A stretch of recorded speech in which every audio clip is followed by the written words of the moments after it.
राज्य में विधानसभा चुनाव के दौरान भारतीय जनता पार्टी द्वारा की गई कर्ज माफी की घोषणा अब तक पूरी नहीं की गई है, जिससे किसानों में गहरा आक्रोश है। इसी पृष्ठभूमि में कांग्रेस पार्टी ने किसानों की समस्याओं को लेकर अमरावती जिले के अंजनगांव सुरजी में जोरदार प्रदर्शन किया। राज्य सरकार की कर्ज माफी पर वादा खिलाफी के खिलाफ कांग्रेस पार्टी ने अंजनगांव सुरजी में प्रदर्शन किया। सांसद बलवंत वानखड़े और विधायक गजानन लौटे के नेतृत्व में किसानों ने तहसील कार्यालय तक मार्च निकाला।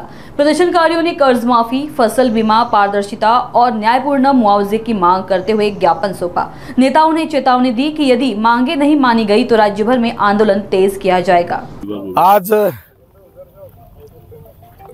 जे महाराष्ट्र प्रदेश काँग्रेस कमिटीनं संपूर्ण महाराष्ट्रभर सरकारला जागे करण्यासाठी की ज्यांनी ते आश्वासनं दिले होते ते आश्वासनाची पूर्तता करण्यासाठी आज संपूर्ण महाराष्ट्रभर आंदोलन उभं केलेलं आहे।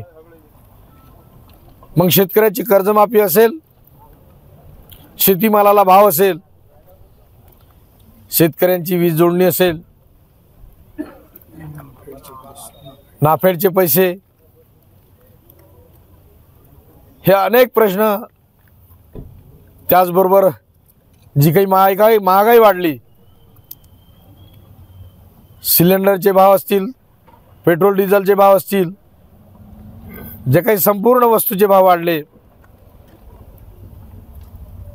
त्या सगळ्यांचं आज आम्ही या सरकारला या आंदोलनाच्या निमित्तानं आठवण करून देत आहोत। हे आंदोलन आमचं पहिला टप्पा आहे। यानंतर संपूर्ण महाराष्ट्रभर